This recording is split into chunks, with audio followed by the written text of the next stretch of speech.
Hello friends, வாங்க இன்றைக்கி சாதத்துக்கு வந்து ஒரு சைடிஷ் வந்து பண்ணலாம். பட்டாணியை வச்சு சிம்பிளாக நான் கடாயில் வந்து எண்ணெய் ஊற்றி கடுகு போட்டிருக்கேன். என்னோடய சேனலை நீங்கள் ஃபஸ்ட் டைம் பார்க்குறதா இருந்தால் சேனலை சப்ஸ்கிரைப் பண்ணிக்கோங்க. ஆல் நோட்டிஃபிகேஷன் ஆன் பண்ணி வச்சுக்கோங்க ஃப்ரெண்ட்ஸ். சேனலை ஃபார்வர்ட் பண்ணுங்கள். கடுகு நல்லா பொரிஞ்சதும் பெருஞ்சீரகம் வந்து கொஞ்சோண்டு போட்டுக்கோங்க. ஒரு ஸ்பூன் வந்து பெருஞ்சீரகம் வந்து போட்டுக்கோங்க. அதுவும் நல்லா பொரியட்டும். கருவேப்பிலை கொஞ்சம் போட்டு அதையும் நல்லா பொரிய விட்டுருங்க. பொரிஞ்ச உடனே நான் வந்து ஆல்ரெடி இதுக்கு வந்து வெங்காயம்லாம் கட் பண்ணி வச்சுட்டேன். அந்த வெங்காயத்தையும் கொஞ்சம் ஆட் பண்ணிவிட்டு நல்லா மிக்ஸ் பண்ணிடுங்க. அதுவும் நல்லா வதங்கணும் ஃப்ரெண்ட்ஸ். இப்படி நம்ம செஞ்சு சாப்பிடும்போது பட்டாணி இதெல்லாம் ஹெல்த்தியான ஃபுட்டு. ஸோ இதை அடிக்கடி நம்ம வந்து நம்மளோட சாப்பாடில் சேர்த்துக்கிட்டோம் அப்படின்னா ரொம்ப ஹெல்த்தியாக இருக்கும். குருமா அப்படி இப்படிலாம் சாப்பிடும்போது இப்படி ஒரு சைடிஷாக வச்சு சாப்பிட்டு பாருங்கள். நான் வெங்காயத்தை வந்து நல்லா வதக்கிக்கிட்டேன். இந்த ஸ்டேஜில் தக்காளி பழம் ஒரு பழம் வந்து நான் கட் பண்ணி போட்டிருக்கேன். இது வந்து ஆப்ஷனல் தான். தக்காளி பழம் நீங்கள் போடணுன்னாலும் போடலாம், இல்லாட்ட வேண்டான்னா ஸ்கிப் பண்ணிக்கலாம். ஆனால் வெங்காயம் வந்து ரொம்ப இம்பார்ட்டன்ட். நான் ஒரே ஒரு தக்காளி பழம் வந்து சேர்த்துருக்கேன். அதையும் நல்லா வதக்கிக்கோங்க ஃப்ரெண்ட்ஸ். நல்லா வதங்கணும். நான் ஆல்ரெடி வந்து பட்டாணியை நைட்டே ஊற வச்சுட்டேன். ஸோ அதை வந்து எடுத்து வச்சுருக்கேன். குக்கரில் வந்து விசில் வச்சு எடுத்து வேக வச்சுருக்கேன். லைட்டாக இதில் வந்து உப்பு சேர்த்துக்கோங்க. உப்பும் சேர்த்து மஞ்சத்தூள் அதையும் போட்டு நல்லா கிளறி விட்டுருங்க ஃப்ரெண்ட்ஸ். நம்ம ஆல்ரெடி வேக வச்சு எடுத்து வச்சுருந்த பட்டாணியவும் இதில் வந்து நம்ம மிக்ஸ் பண்ணிக்கலாம்.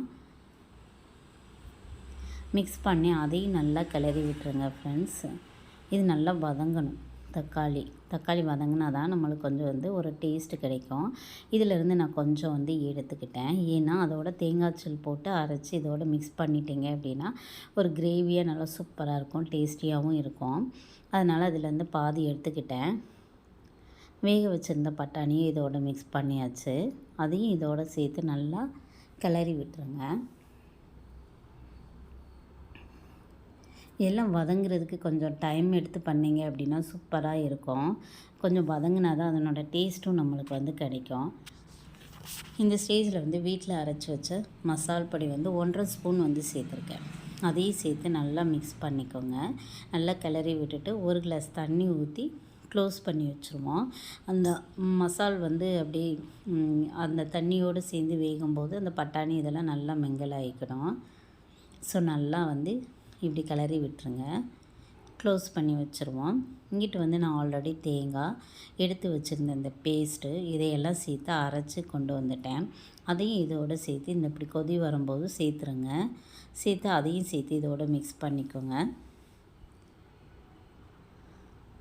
மிக்ஸ் பண்ணிவிட்டு நல்லா கிரேவி மாதிரி யூஸ் பண்ணாலும் பண்ணிக்கலாம். இல்லை கொஞ்சம் தோசைக்கெல்லாம் சாப்பிடணும் அப்படின்னா கொஞ்சம் தண்ணி வந்து நீங்கள் ஆட் பண்ணிக்கோங்க. ஒன்றும் பிரச்சனை கிடையாது. அப்படி சாப்பிட்டீங்க அப்படின்னாலும் செம்மையாக இருக்கும், செம்ம டேஸ்டியாக இருக்கும். ட்ரை பண்ணி பாருங்கள்.